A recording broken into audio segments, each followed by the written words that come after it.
কারে কাছে যা দুঃখ রে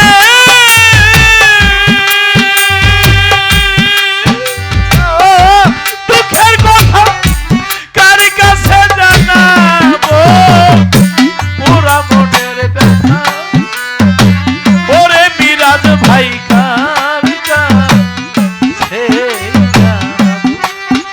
আমার কলজা পোড়া ব্যথা ব্যথার কথা কার সেই জানাবো আমি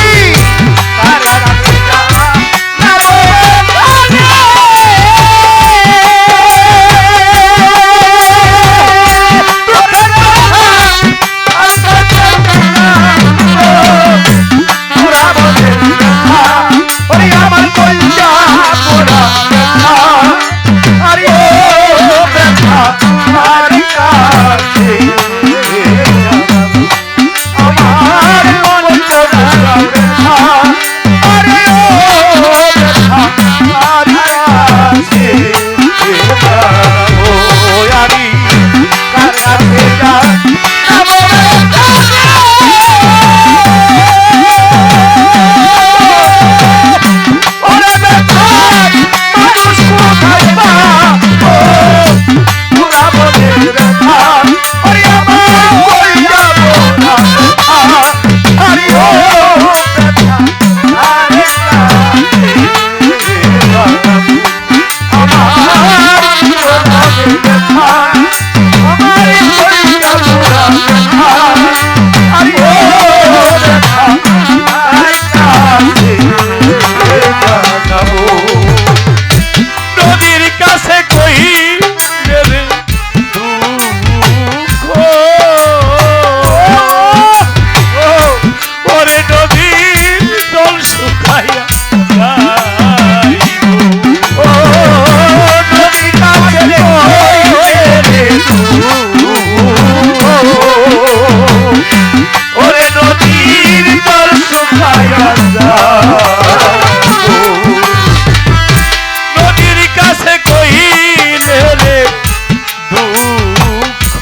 আমার মায়ের কলজা ফাইটা যাইব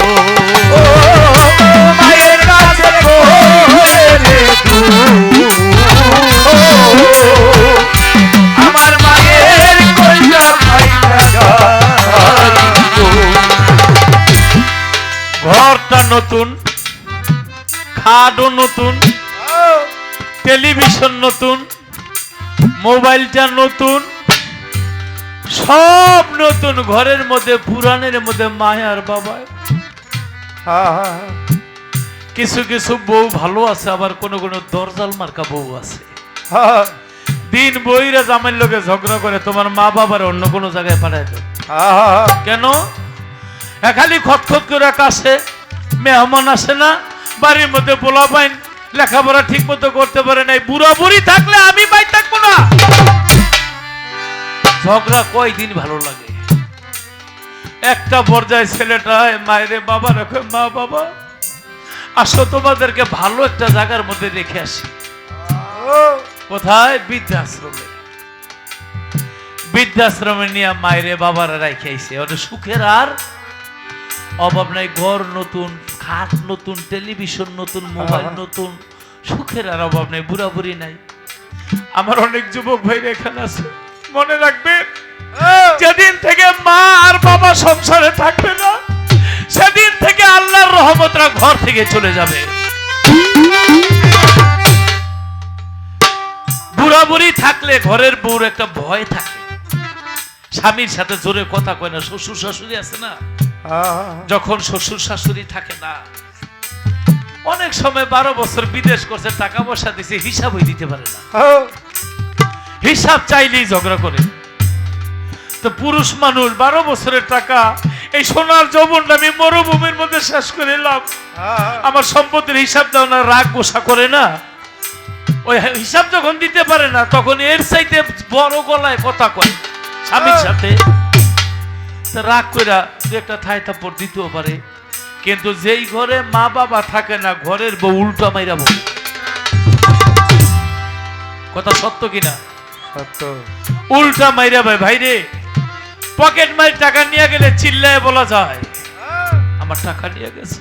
আল্লাহ এমন দিন নাই করে গ্রামে ডাকাত পড়লে মসজিদের মাগ দিয়া বলা যায় গ্রামে ডাকাত পড়ছে। কিন্তু ঘরের বউ যদি স্বামীর গায়ে হাত তোলে, এই কথা কারো কাছে বলতে পারে? লজ্জা না? পুরুষ ভাই আমরা যারা যত বিপদেই থাকি না কেন, শেষ জায়গা হইল মা বাবা। কমসে কম মায়ের কাছে যায়। বৃদ্ধাশ্রমে মায়ের দেখতে গেছে, মাকে বাবা কেমন আছো? ভালো আছি। কয় না, আমার গর্ভের সন্তান, তুই আজকে সারাদিন কিছুই খাস নাই, এটা আমি জানি। মনে বোর সাথে আবার ঝগড়া করে বাড়ির রান্না বান্না বন্ধ। কয় না মা, আমি অনেক ভালো আছি। মায় কয় বাবা রে, আমরা থাকলে তোর সংসারে ঝগড়া হবে বিদায়, তোর সুখের দিকে চাই আমরা ঘর ছেড়ে চলে আসছি।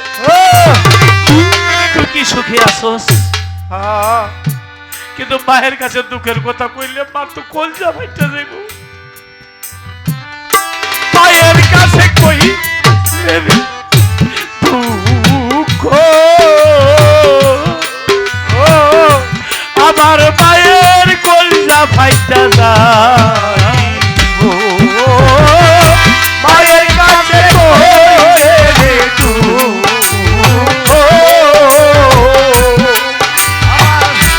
আমার মায়ের কলজা ফাইটা যাইব। বাজানে রে কইলে দুঃখ রে,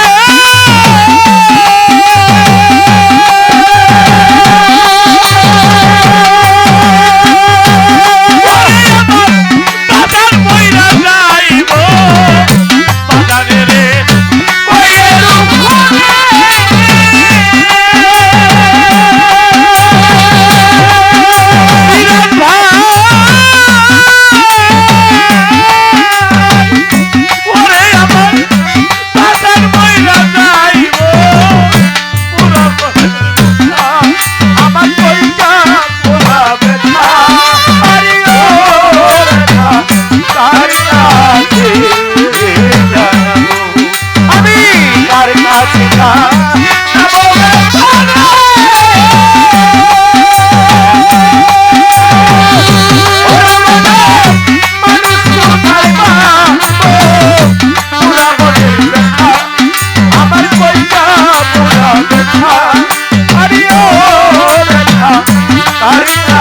কাছে জানাবো আমার পুরা মনের ব্যথা আরে ও ব্যথা তার কাছে জানাবো কইব না রে দুঃখ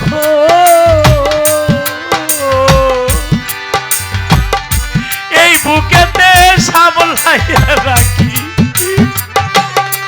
ও কইব না রে দুঃখ আমার ব্যথা সামলাইয়া রাখি ও কইব না রে দুঃখ আমার ব্যথা সামলাইয়া রাখি কইব না রে দুঃখ এই দুঃখ সামলাইয়া রাখি কইরা মরি কাছে গিয়া রে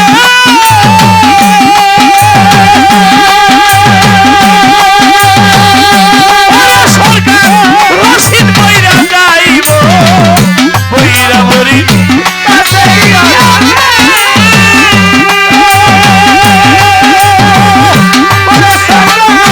রশিদ বইরা যাই কইরা মরি ভান্ডারির কাছে গিয়া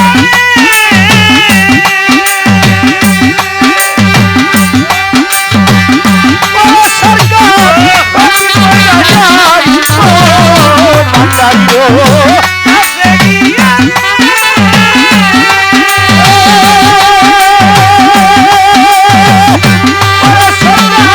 রশিদ বইরা যাই ভান্ডারির কাছে গিয়া রে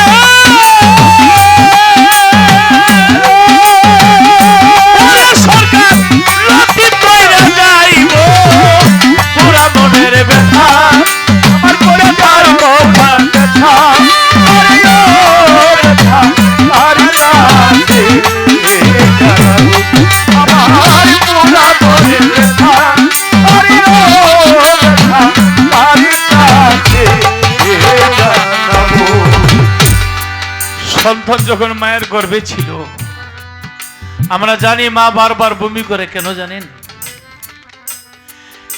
পৃথিবীর এমন কোন মিল ফ্যাক্টরি আছে একটা মানুষ বানিয়ে দিব